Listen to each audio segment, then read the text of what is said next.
बाबा से निवेदन कर कर आओ। मुझे विश्वास है ज़्यादा से ज़्यादा अगर समय मेरे बाबा ने लिया ना तो 2 महीना, 1.5 महीना, 2.5 महीना, इससे ज़्यादा नहीं लेगा। बाबा कार्य सफल कर ही देगा, विश्वास रखकर। शिव एक बात श्रेष्ठता में कही गई है, सांप के फन में जहर होता है। बोलो सही है कि गलत है? मधुमक्खी के डंक में जहर होता है, सही है? बिच्छू की पूंछ में जहर होता है।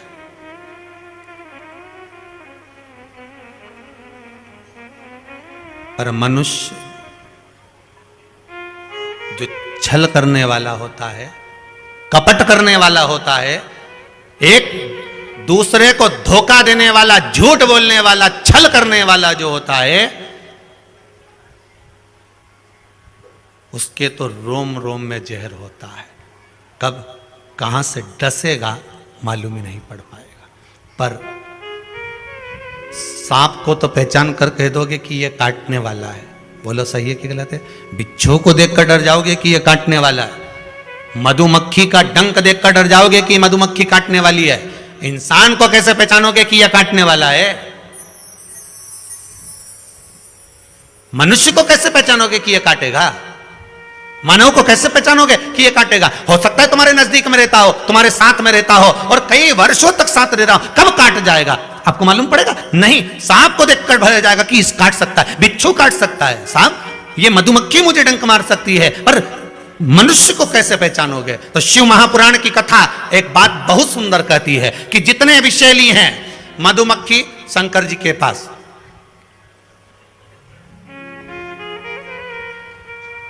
शिव जी का नाम एक धूमवान है। क्या नाम है? धूमवान।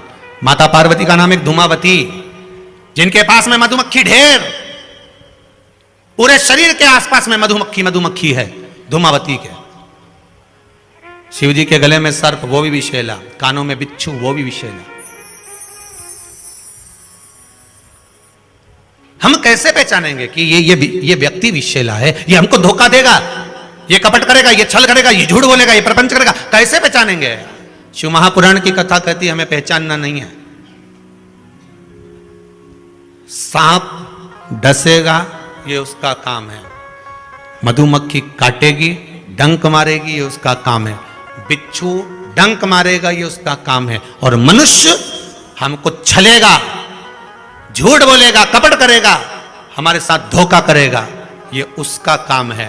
पर एक बात याद रखना, सांप का जहर उतारने वाले का नंबर अपने पास रख लो। काटेगा तुरंत उसके पास पहुंच जाना, फोन लगा के मैं आ रहा हूं, काट खाया। बिच्छू काटे, बिच्छू वाले का नंबर अपने पास रख लो, जैसे ही काटे तुरंत उसके पास पहुंच जाओ। मधुमक्खी काटे तुरंत उसके पास पहुंच जाओ। उसी तरह मनुष्य जब काटे तो श्री शिवाय नमस्तुभ्यम मंत्र याद रखना, बस जहर उतर जाए। शिव है, औघड़ी है, दयालु है, दातार है, कृपा का सागर है। महाराज ऐसा कोई कार्य नहीं जो बाबा नहीं करता। एक बात अपने ध्यान में रखिएगा, जिस समय पर आपको लगे कि कोई समस्या बहुत बड़ी आके खड़ी हो गई है, और बहुत बड़ी समस्या, और आपकी दृष्टि में लग रहा है कि आपको ये समस्या बहुत बड़ी है, आपकी दृष्टि में आपको ऐसा महसूस हो रहा है कि ये समस्या बहुत बड़ी है और इसका कोई हल नहीं निकल रहा, सब जगह से होकर आ गए, हर जगह जाकर निवेदन कर लिया, विनती कर ली, और वो समस्या आपको लगता है कि बहुत बड़ी है, तो शिव महापुराण की कथा कहती है, महाराज बेलपत्री के पेड़ के नीचे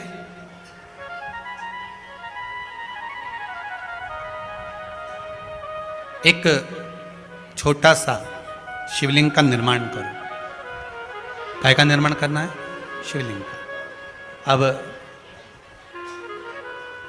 बेलपत्री के पेड़ के नीचे आप अगर सोचो कि भाई मैं ब्राह्मण हूं, सफेद मिट्टी का शिवलिंग बनाना है,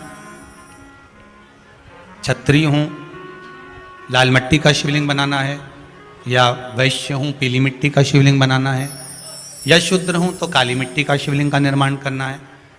शिव महापुराण की कथा कहती है, लिंग पुराण कहती है, नर्मदा पुराण कहती है कि बेलपत्री के पेड़ के नीचे आप जिस शिवलिंग का निर्माण करें उसके लिए आपका वर्ण नहीं देखना, आपको तो बेलपत्री के नीचे की ही मिट्टी ले लेना, फिर वो जिस कलर की।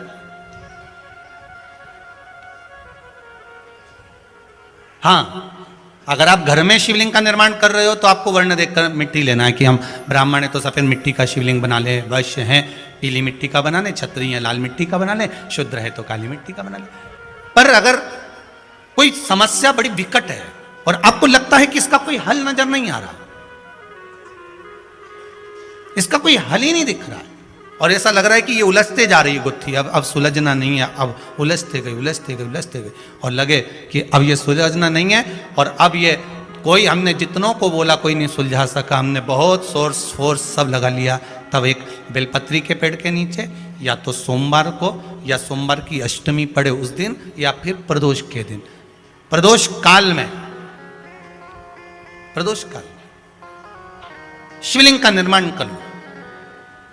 और महाराज 5 सफेद फूल, थोड़ी सी काली तिल, एक यज्ञोपवीत, पंचामृत स्नान कराने के बाद बाबा को समर्पित कर कर, बाबा से निवेदन कर कर, घी का दिया लगाकर विनती कर कर, उस शिवलिंग से निवेदन कर कर बाबा को अर्ध परिक्रमा देना है बेलपत्री की। कितनी परिक्रमा देना है? आधी परिक्रमा बेलपत्री की। आधी परिक्रमा कैसे? जैसे शिवलिंग का निर्माण आपने यहां करा तो सामने बैठकर अगर आप उठे हो तो आधा बेलपत्र के पीछे जाना और वापस लौट कर आ जाना, पूर्ण परिक्रमा नहीं, अर्ध परिक्रमा कर कर शिवलिंग को नमन कर कर, दीप जब ठंडा हो जाए शिवलिंग को उठाकर निवेदन कर कर विश्राम कर दीजिए। उस कार्य को बोलकर शिवलिंग को जल में विसर्जन करना। कौन सा कार्य? जो सब दूर से आप हार गए और लगा कि अब इसके सिवाय कोई सार तत्व नहीं है, तब करना ये उपाय, तब करिए इस उपाय। बाबा से निवेदन कर कर आओ। मुझे विश्वास है ज्यादा से ज्यादा अगर समय मेरे बाबा ने लिया ना तो 2 महीना, 1.5 महीना, 2.5 महीना, इससे ज्यादा नहीं लेगा। बाबा कार्य सफल कर ही देगा। विश्वास रखकर शिव की आराधना कर, करुणा सागर शंकर है। विश्वास रखकर आपने अगर भाव प्रकट कर, कोई भी उपाय आप कर रहे हैं उसमें आपकी विश्वासता होना चाहिए, उसमें आपका भरोसा होना चाहिए, उसमें आपकी दृढ़ता होना चाहिए।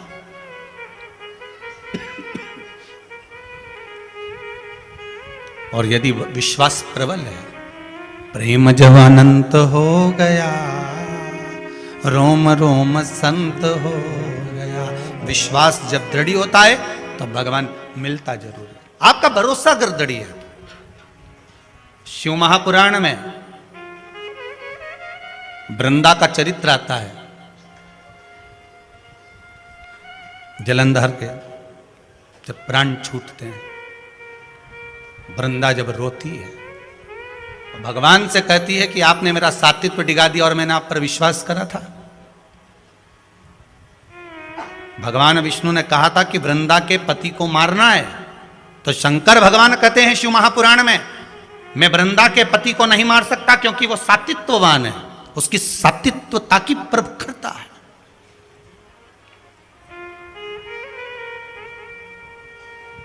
और किसी भी रूप में प्रखरता रहे, अगर आपकी दृढ़ता, आपका विश्वास अगर प्रबल है तो दुनिया में कौन बाल बक्का करेगा। एक माता जी की आदत थी, वो सुबह से उठती थी और जम जम के दरवाजा खोल के चिल्लाना चालू कर देती थी, जय हो भोलेनाथ, जय हो कुबेर भंडारी, जय हो महाकाल राजा, जय हो विश्वनाथ, बड़ी कृपा करी प्रभु आपने, बड़ी कृपा करी। खूब चिल्ला चिल्ला के बोले। आने वाले समय में वो एक माइक ले आई, ऐसा माइक लिए और उसने अपने अपने मोहल्ले में 2-3 जगह ऐसे डब्बे रखे ना, इसमें के 2-3 रख दिए घर की छत पे, और वहीं से चिल्लाए जम जम के। सुबेरे उठे और मुंह धोया नहीं धोया और बाहर आके चिल्लाए। अब इसके कारण इसके पास में एक पड़ोसी रहता था, वो कभी भगवान को नहीं मानता था, इतना दुखी हो गया, इतना दुखी हो गया जिसके कारण परेशान हो गया। ये चिल्लाना चालू करे सुबह 5:30-6 बजे से। अब वो बेचारा बड़ा दुखी, किससे कहे, और वो झगड़ा करने आए तो ये लड़ने भी बैठ जाए। और लड़े कैसी? वो चिल्लाए, गालियां दे, और ये चिल्लाए वाह वाह प्रभु बड़ी कृपा करी। अब उसको और चिढ़ बैठे। बता भगवान। पड़ोसी बड़ा परेशान, कभी भगवान को मानता नहीं था, अगरबत्ती नहीं लगाए, धूप बत्ती नहीं लगाए, कभी दिया नहीं लगाया, कभी भगवान के धोख नहीं लगाए, बड़ा परेशान। अब एक दिन सवेरे सवेरे इसने माइक उठाया और चिल्ला के बोली शिवरात्रि के दिन, भोलेनाथ हर हर महादेव, जय महाकाल राजा, जय विश्वनाथ, बड़ी कृपा करी प्रभु, बड़ी कृपा करी, पर आज घर में खाने का कुछ नहीं है, मैं जा रही मंदिर, भोजन भेज देना भोलेनाथ। ये चली गई। इसके पड़ोसी ने सोचा आज इसको मजा चखाता हूं सही तरह से। वो बाजार गया, आटा चावल दाल शक्कर घी नॉन मिर्ची सब ले आया, इसके आंगन में इसके दरवाजे पर रख दिया। ये आई, इसने अंदर गई, जो देखा तो कहा दाल चावल सब्जी राई नॉन मिर्ची सब रखा था। फिर माइक लाई उठा के, फिर लाई, फिर चिल्लाने लगी हर हर महादेव, वारे महादेव, जय हो मेरे महाकाल राजा, जय हो मेरे काशी विश्वनाथ, जय हो मेरे कुबेर भंडारी, बड़ी कृपा कर दी, खाने का सामान भेज दिया, बड़ी कृपा करी। इतने में पड़ोसी दौड़ कर आया, मूर्खों जैसी बात मत कर, कोई भगवान भगवान नहीं आया, वो तो मैं ला कर रखा, वो तो मैंने ला के रखा, तू तो भगवान से कह के गई थी, कहां का भगवान आ गया। इतने में इसने फिर माइक उठाया, हर हर महादेव, जय हो महाकाल राजा की, जय हो काशी विश्वनाथ की, जा खोलने से भी दान करवा दिया।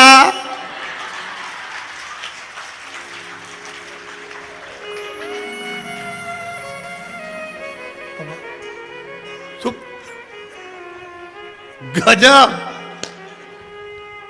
ये कभी महादेव के नहीं माने, इसे आटा चावल दिलवा दिया, बड़ी गजब कृपा कर, बड़ी गजब। उसने कहा तेरा भगवान आया था देने, मैंने रखा, मेरा जय जयकार कर। उसने कहा मैंने तो महादेव से कहा था, महादेव ने तुझे कहा, तूने लाके रखा, सब महादेव ही तो कर रहे हैं, हम तो केवल निमित्त मात्र। नहीं तो तेरे जैसा रोज सुबह उठ के गाली बके, अब शब्द बोले, ताने दे, आज आटा चावल दे, और तूने दिया।